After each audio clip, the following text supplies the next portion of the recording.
The dining room sparkled with crystal glassware and golden chandeliers. Sarah sat quietly at the long table, tucked between Brett and his sister, nervously picking at her salad. This was the first time Brett had invited her to a formal dinner with his entire family. She had spent hours getting ready, carefully choosing a dress she hoped looked expensive enough to blend in. She wanted to make a good impression, to be taken seriously. Everyone around the table spoke loudly and confidently, tossing around talk of stocks, property, and private schools. Sarah stayed silent, trying to keep up. She didn't come from money. She worked part-time at a bookstore and had just applied for a job she really wanted, though she hadn't told Brett much about it. When the conversation turned to inflation and rising housing costs, Sarah, without thinking, softly said, "It's crazy how expensive rent is right now." That's when Brett laughed. Not just a chuckle, a loud, sudden bark of laughter that turned every head toward them. "You don't pay rent, so maybe don't talk about money, babe," he said, grinning, looking around the table for approval. Laughter followed, polite from some, cruel from others. His mother smirked behind her wine glass. His sister shook her head. Even Brett seemed proud of his little joke. Sarah froze. Her cheeks burned hot. She felt like she couldn't move, couldn't breathe. She looked down at her lap, embarrassed, humiliated. Every cell in her body told her to get up and leave, but something stopped her. Across the table, a man she hadn't noticed before was watching. He wasn't laughing. He sat silently, eyes steady, face unreadable. She recognized him, vaguely. It took a second, but then it clicked. Mr. Mercer, Alex Mercer, the CEO she had just interviewed with 2 days ago. She hadn't known he was connected to Brett's family. He raised his glass slightly toward her, subtle, almost like a signal. She blinked. Something shifted inside her. Not rage. Not yet. Just a quiet understanding. She wasn't going to cry tonight. She looked back at Brett. He had already moved on, bragging about some new car.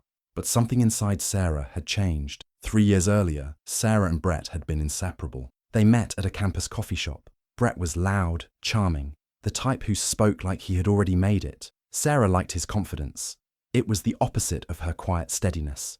He was finishing his MBA and constantly talked about his future. Hedge funds, startups, million-dollar exits. She had dreams too, but they seemed smaller back then. Writing, maybe. Marketing. Something creative. When Brett lost his part-time job during finals, it was Sarah who picked up extra shifts at a diner. "Just until you graduate," she said, brushing flour off her arms when she came home exhausted. Brett kissed her and promised, "We'll be rich soon, babe. I'll take care of you." She believed him. After graduation, Brett landed an internship at his father's firm. It barely paid, but he said it was a foot in the door. So Sarah picked up more work, nights at a bookstore, weekends tutoring kids online. She helped pay for rent, groceries, even bought him a new suit for his first company dinner. She remembered ironing it while he played Xbox, telling her she was a natural caretaker. She laughed. At the time, it felt like love. Sarah put off graduate school. She put off everything. Brett got promoted twice. He started wearing expensive shoes, talked differently, started going to happy hours with the team. Sarah still packed him lunches sometimes because he never remembered to eat. She'd find his containers untouched in the sink at night, lipstick on his collar she didn't wear. Still, she stayed. When she brought up working full-time again, he brushed it off. "We don't need the money, babe. Focus on something chill. It's cute when you bake." Something cute. Something quiet. Then came the dinner. The joke he made about her not paying rent wasn't just a joke. It was a public declaration. A reminder that in his world now, she was lesser, embarrassing, small. All those nights she skipped sleep, working shifts while he studied. All the bills she covered while he played the long game. All the weekends she turned down plans to help him prepare for interview. None of it mattered anymore. She was just a girl who didn't pay rent. As she sat at that table, blinking back tears, her mind wasn't on the food or the laughter anymore. It was on the years she had given, the quiet sacrifices, the words she never said, the way she made herself small so he could feel big. And suddenly, sitting across from the CEO, who had looked at her like she mattered, she realized something. She'd made him, and now she was going to unmake him. It had been a fluke. Sarah hadn't planned to go to the job fair that morning. She was on her way to the grocery store, coat zipped to her chin, hair in a messy bun, when she passed the sign, Midtown Career Expo, today only. Something made her stop. Maybe it was the way Brett had dismissed her again that morning, telling her not to waste time chasing dead-end gigs. Maybe it was just the cold. She walked in, still holding her grocery list. Inside, it was the usual chaos. Booths, lanyards, fake smiles. She nearly turned around. But then she saw a simple black stand tucked in the corner. No flashing banner, no eager HR reps waving flyers. Just a silver nameplate, Mercer Holding. She'd heard of the company. Everyone in finance had. Ruthless, private, powerful. They were Brett's father's biggest rival, and the reason he always turned sour at board meetings. Sarah walked over. A woman in a sleek grey suit looked up and nodded. "You here for strategy or communications?" I'm not sure," Sarah said. The woman handed her a tablet. "Fill this out. He's interviewing today." She thought they meant some recruiter. She didn't expect the man himself. 10 minutes later, she was sitting across from Alex Mercer. The man was younger than she'd imagined, maybe mid-40s. Sharp suit, darker eyes. He asked simple questions, fast. Nothing about her degree, nothing about experience. Instead, how would you fix a broken brand? What do people buy when they're buying status? What's something most people get wrong about loyalty? Sarah didn't overthink. She spoke like herself, plain, honest, smart. He watched her the whole time, like he already knew the answers and was waiting to see if she did too. At the end, he handed her his card. "I'll be in touch soon. You're wasted where you are." She smiled, flushed. "I'm not really anywhere right now." "Exactly," he said. She didn't tell Brett. Not that night, not the next. She wasn't sure why. Maybe she wanted something of her own. Maybe deep down, she knew it would matter. She didn't realize how much until she saw Alex Mercer sitting at Brett's family dinner table. And he saw her too, like he'd been expecting her. The air in the dining room felt thicker now. Sarah sat in silence while the conversation moved on without her. Brett hadn't apologized for the rent comment. In fact, he seemed proud of it. Every time someone mentioned money or business, he glanced her way like it was a joke they all shared. His mother leaned across the table and asked sweetly, "So, Sarah, are you still working part-time at that little bookstore? That must be cozy." Sarah forced a smile. "It's nice. I enjoy it." Brett added, "She likes the simple life. Less stress, you know?" He said it like a compliment, but it landed like another jab. His father chuckled. "Well, there's something to be said for low ambition." A few people laughed. Sarah's face stayed frozen in that fake smile, her hands clenched under the table. Then, the butler appeared at the doorway. "Mr. Mercer has arrived." The room shifted. Everyone turned as Alex Mercer walked in, calm and confident in a dark tailored suit. He didn't look rushed, though he was clearly late. He greeted the host, Brett's father, with a firm handshake, exchanged a few polite hellos, and took the empty seat directly across from Sarah. She couldn't breathe for a second. He nodded at her. Nothing dramatic, just a quiet, knowing glance. "Sorry for the delay," he said. "Busy few weeks. Just took over the new position at Langford Strategic." That name hit the table like a dropped plate. Brett's father stiffened. "You're running Langford now?" "Yes," Mercer said simply, pouring himself a glass of water. Brett blinked. You're kidding. That's our biggest competitor in the Northeast." Mercer smiled faintly. "Yes, funny that." There was a strange silence. Then the conversation awkwardly resumed, people picking at their plates and avoiding direct eye contact with the new shark in the water. Sarah stayed quiet, but Mercer kept glancing her way. More jokes were made. Someone mocked her degree. Someone else asked if she planned to just be a housewife. Brett didn't defend her. He smirked. That's when Mercer set his fork down. His voice was soft but clear. "Have you decided about the position, Miss Carter?" The entire table stopped. Brett turned slowly. "Wait, what?" Mercer didn't look at him. He looked only at Sarah. She met his eyes, and she understood what this moment was. Not an interview, not an offer, a door, one she could walk through, one he'd held open just long enough for her to choose. "I think I have," she said. She didn't smile. Not yet. A fork hit the table. No one knew whose it was. Maybe Sarah's, maybe someone else's. But the sharp sound cut through the silence like a warning bell. Brett's father cleared his throat quickly. "Well, that's interesting, Mercer, but I'm sure Sarah has other plans." He gave a tight smile, hoping to smooth things over. Mercer didn't look away from Sarah. She'd be perfect in strategy, sharp instincts, calm under pressure. Frankly, more brilliant than most at this table. Gasps didn't come out loud, but they were felt. Sarah blinked, unsure if she'd heard him right. Her throat tightened.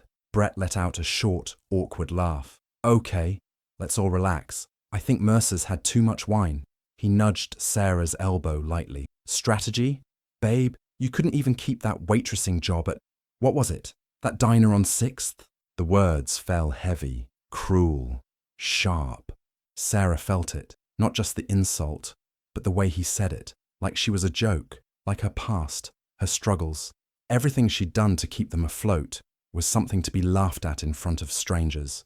She looked at him, really looked at him, and for the first time, she didn't see someone she loved. She saw a boy in a man's suit, someone who rose by stepping on her shoulders and then pretended he'd climbed alone.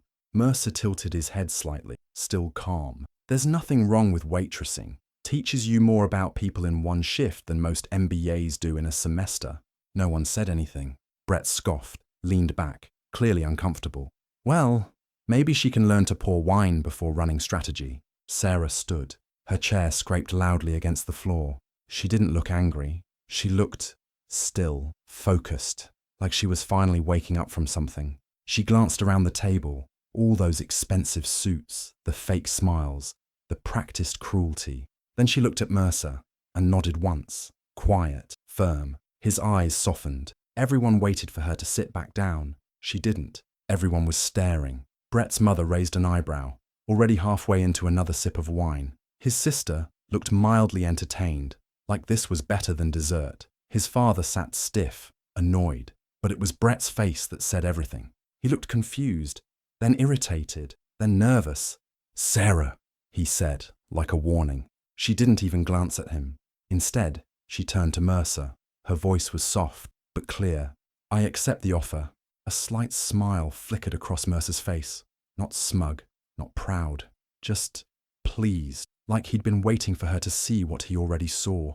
A stunned silence stretched across the table. Then Sarah turned toward Brett. Her voice didn't shake anymore. "You can keep your family dinner," she said, "and your apartment, and your fancy job, and whatever little inheritance you're kissing up for." He blinked, jaw tightening. "Are you serious right now?" "Dead serious," she said. "You treated me like a prop, like I was supposed to stay small so you could feel big. I paid your rent, Brett. I bought your first suit, and you mock me for not paying mine." Brett glanced nervously at his father, then back at her. "Can we just talk outside?"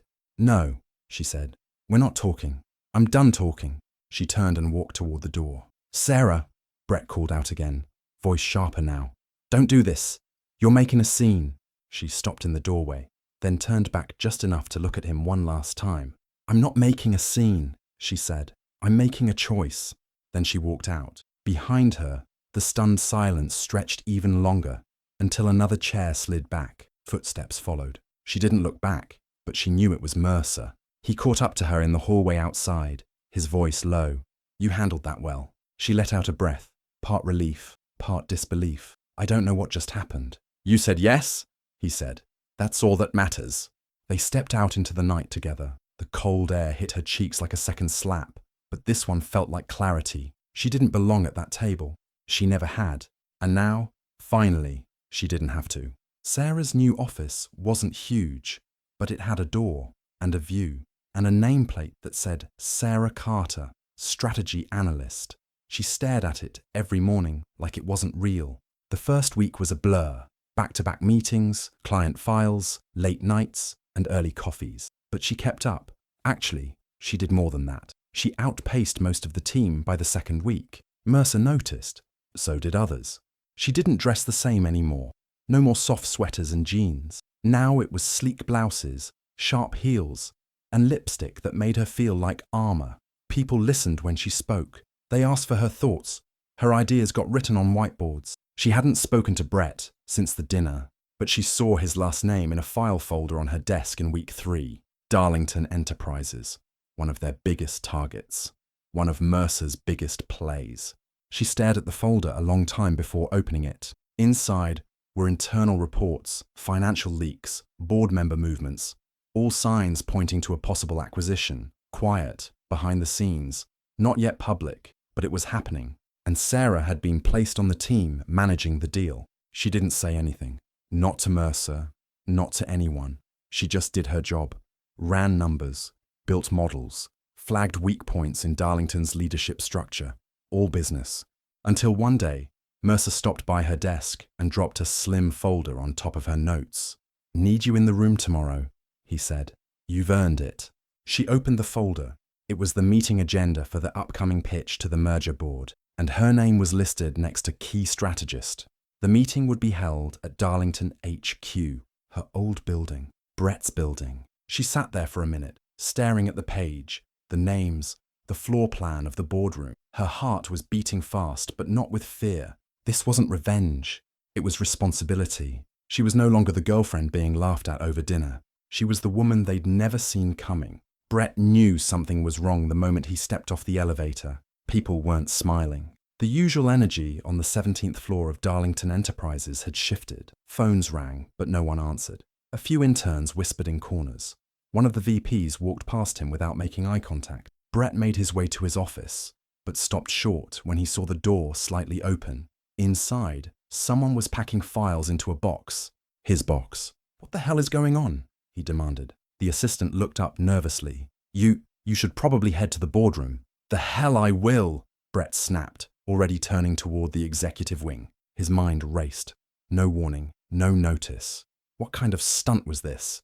He stormed into the boardroom expecting his father, maybe the legal team. Instead, he found someone he didn't expect. Sarah. She was standing by the window, wearing a fitted navy blazer, a sleek ponytail, and a pair of black heels that echoed on the hardwood floor when she turned. She didn't look surprised to see him. Brett's eyes narrowed. "What the hell are you doing here?" Mercer stepped into view behind her, calm as always.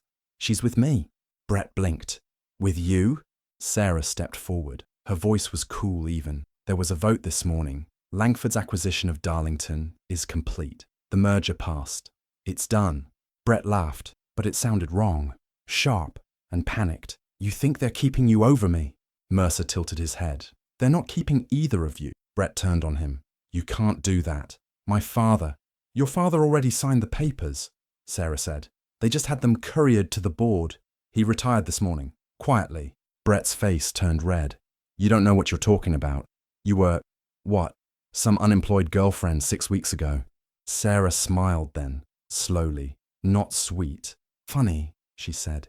"You mocked me for not earning anything." She stepped closer, just enough so he had to look up slightly. "But now," she said, "maybe don't talk about money." She paused. "You don't earn it anymore." Brett's jaw clenched. His mouth opened like he was about to say something, but nothing came out, just silence. Sarah turned back to Mercer. "I have the press notes ready for the 3 p.m. call." Mercer nodded. "Let's get started." She walked past Brett without looking back. He stood there alone, in the room where he used to matter. And now, he didn't even have a desk. It hadn't always been this way. In the beginning, Brett used to call Sarah his girl. He introduced her to friends like a prize he'd won. Smart, pretty, grounded. But even then, there had been signs. Small things. The way he interrupted her when she talked too long. The way he laughed a little too loud when she mispronounced something in front of his classmates. He always brushed it off. "You're too sensitive," he'd say. Then he got his internship. Suddenly, Sarah wasn't his girl. She was between things. He started giving her advice she hadn't asked for. "You should wear more neutral colors. People take you more seriously that way. Don't bring up poetry around my dad. He doesn't get that stuff." At first, she thought he was trying to help. Then she realized he was trying to edit her. Brett didn't want a partner. He wanted an accessory. Someone who looked good at dinners and laughed at his jokes and never made him feel insecure. And Sarah, with her ambition and sharp observations and inconvenient questions, didn't fit that role. He stopped asking about her writing, told her maybe she should aim lower. People like us don't always get to chase dreams, except he did, because his dreams were expensive and loud and validated by men in suits. Sarah's were different, and in Brett's world, different meant lesser. So he tried to mold her, quieter, sweeter, smaller, but she never fit into the shape he wanted. Still, he never thought she'd leave. She depended on him, didn't she? He paid the rent now. She wasn't working full time. She didn't have a family like his, or the connections. In his mind, she was stuck, always waiting for him to rise, maybe pull her up a little. He didn't realize she had already let go. He thought she was lucky to be at that dinner. He thought she was replaceable. He was wrong, because when Sarah left that table, she didn't just walk away from him.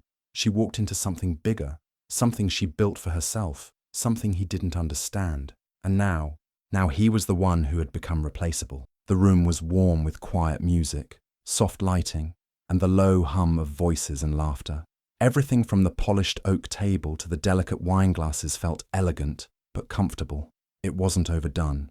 It was Sarah's style, sharp, simple, thoughtful. She sat at the head of the table, wearing a deep green dress that matched the centerpieces. Around her were people she respected, clients, mentors, rising talent from her new team, and Alex Mercer, seated to her right, sipping from a crystal glass, leaned slightly toward her as they talked numbers between courses. It had been 6 months since she left Brett's world behind. 6 months since she took the job, worked late nights, proved herself, and rose higher than she ever expected, faster than anyone thought possible. Not because of some big plan, but because when the door finally opened, she walked through it without hesitation. Her phone buzzed. She glanced at it casually, not planning to respond, but a notification caught her eye, tagged in a photo. Incredible night at the top, power, vision, and leadership. It was one of the guests posting a shot of the dinner table. Sarah sat at the head, smiling. Mercer was laughing at something she'd said. Sarah tapped into the photo for a better look. Brett had already liked it, and not even 5 minutes ago. She stared at the screen for a second, then locked it and slipped it back into her clutch. She didn't need to say anything, because she knew what that meant. He saw it. He saw her, not as the girl he laughed at over dinner, not the one he thought would shrink in his shadow. He saw her now for what she had always been, the one who saw everything, the one who remembered. He had thought he was the main character in her story, but he was just the middle chapter. Mercer leaned in slightly and asked, "Shall we toast?" Sarah nodded, raised her glass, and stood. "To sharp minds, clean exits, and better company," she said, her voice clear across the table. Laughter followed, light and sincere. She sat down again, smiling to herself. There were no ghosts in this room, no small comments, no fake approval, no silent judgment. She had earned this seat. And Brett, he'd never get close to the table again.